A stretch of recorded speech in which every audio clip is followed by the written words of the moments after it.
You, John Fitzgerald Kennedy, do solemnly swear. I, John Fitzgerald Kennedy, do solemnly swear. That you will faithfully execute the office of President of the United States. That I will faithfully execute the office of President of the United States. And will, to the best of your ability. And will, to the best of my ability. Preserve, protect, and defend the Constitution of the United States. Preserve, protect, and defend the Constitution of the United States. So help you God. So help me God.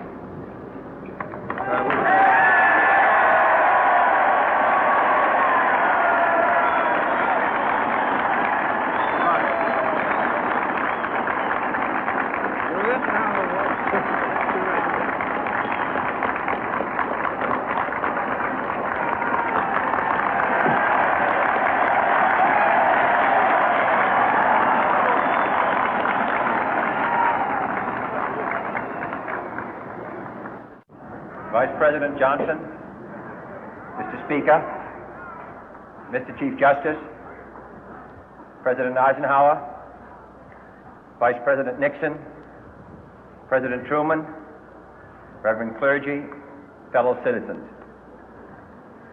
We observe today not a victory of party, but a celebration of freedom, symbolizing an end as well as a beginning, signifying renewal as well as change.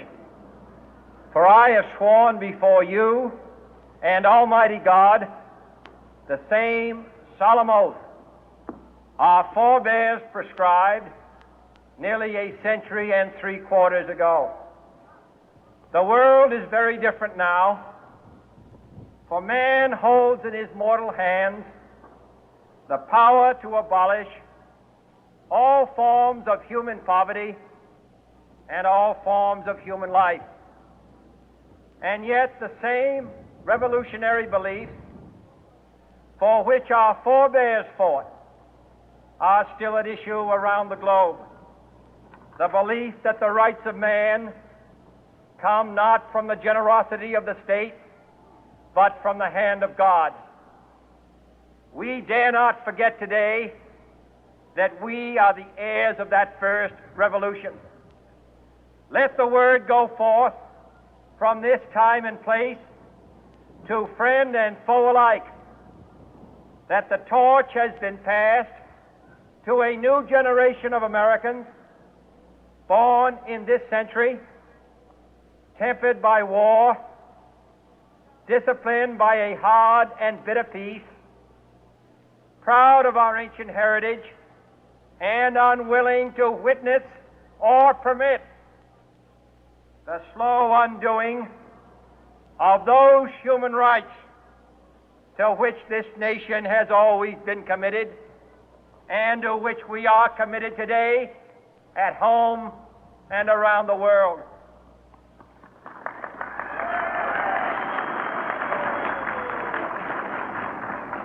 Let every nation know, whether it wishes us well or ill, that we shall pay any price, bear any burden, meet any hardship, support any friend, oppose any foe to assure the survival and the success of liberty.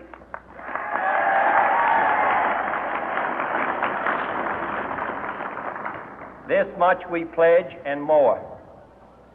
To those old allies whose cultural and spiritual origins we share, we pledge the loyalty of faithful friends. United, there is little we cannot do in a host of cooperative ventures. Divided, there is little we can do, for we dare not meet a powerful challenge at odds and split asunder. To those new states whom we welcome to the ranks of the free, we pledge our word that one form of colonial control shall not have passed away, merely to be replaced by a far more iron tyranny. We shall not always expect to find them supporting our view, but we shall always hope to find them strongly supporting their own freedom, and to remember that in the past, those who foolishly sought power by riding the back of the tiger ended up inside.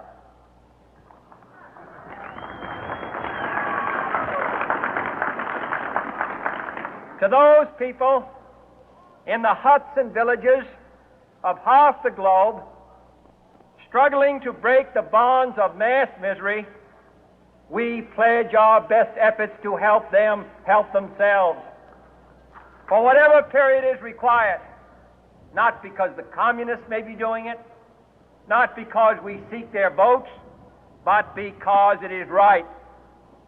If a free society cannot help the many who are poor, it cannot save the few who are rich.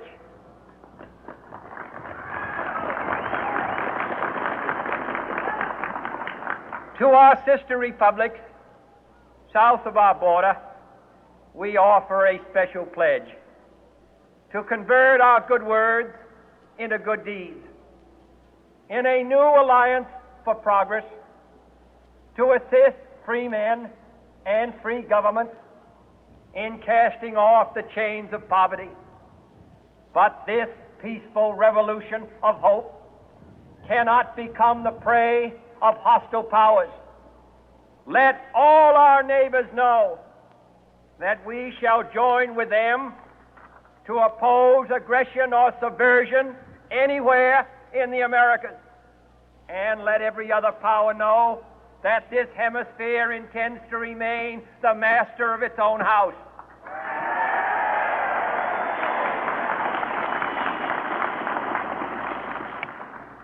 To that World Assembly of Sovereign States, the United Nations, our last best hope, in an age where the instruments of war have far outpaced the instruments of peace, we renew our pledge of support to prevent it from becoming merely a forum for invective, to strengthen its shield of the new and the weak, and to enlarge the area in which its writ may run.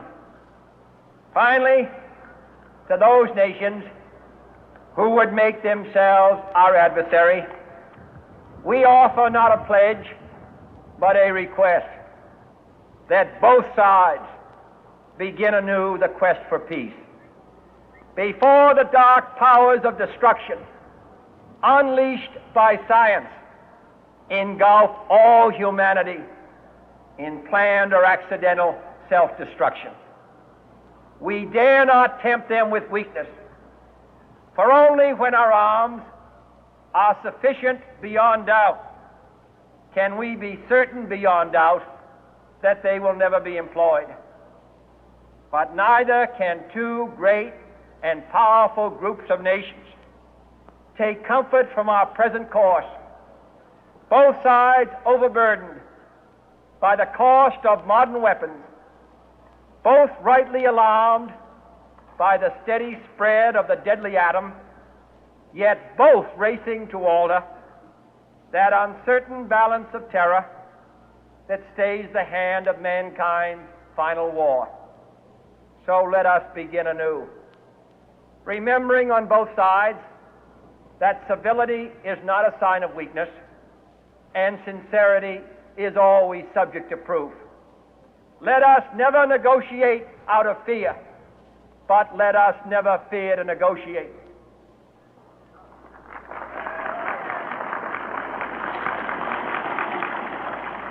Let both sides explore what problems unite us, instead of belaboring those problems which divide us.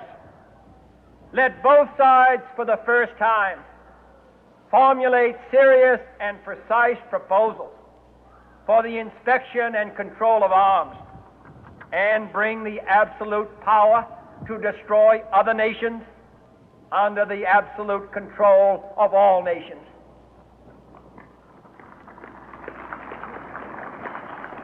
Let both sides seek to invoke the wonders of science instead of its terrors.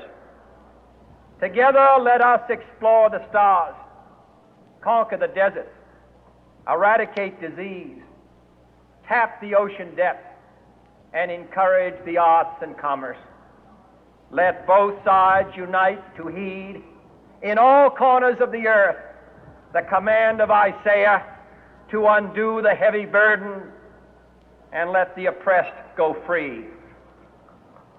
And if a beachhead of cooperation may push back the jungle of suspicion, let both sides join in creating a new endeavor, not a new balance of power, but a new world of law, where the strong are just and the weak secure and the peace preserved. All this will not be finished in the first 100 days, nor will it be finished in the first 1,000 days, nor in the life of this administration, nor even perhaps in our lifetime on this planet. But let us begin.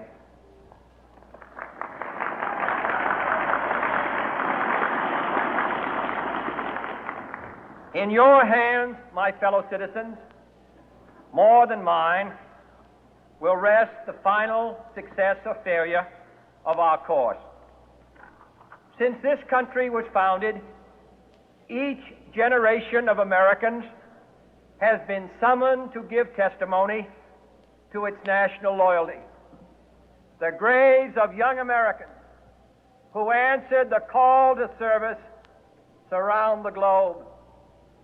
Now the trumpet summons us again, not as a call to bear arms, though arms we need, not as a call to battle, though in battle we are, but a call to bear the burden of a long twilight struggle, year in and year out, rejoicing in hope, patient in tribulation, a struggle against the common enemies of man, tyranny, poverty, disease, and war itself. Can we forge against these enemies a grand and global alliance, north and south, east and west, that can assure a more fruitful life for all mankind? Will you join in that historic effort?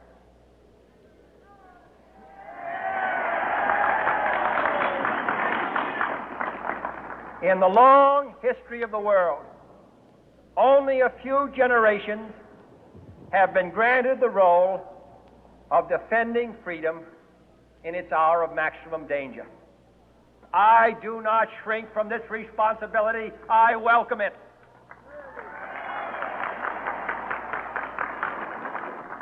I do not believe that any of us would exchange places with any other people or any other generation. The energy, the faith, the devotion which we bring to this endeavor will light our country and all who serve it. And the glow from that fire can truly light the world. And so, my fellow Americans, ask not what your country can do for you. Ask what you can do for your country.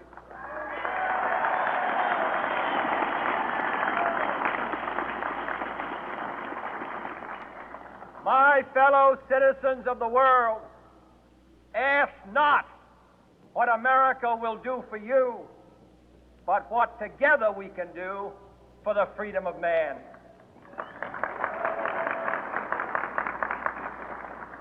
Finally, whether you are citizens of America or citizens of the world, ask of us here the same high standards of strength and sacrifice which we ask of you.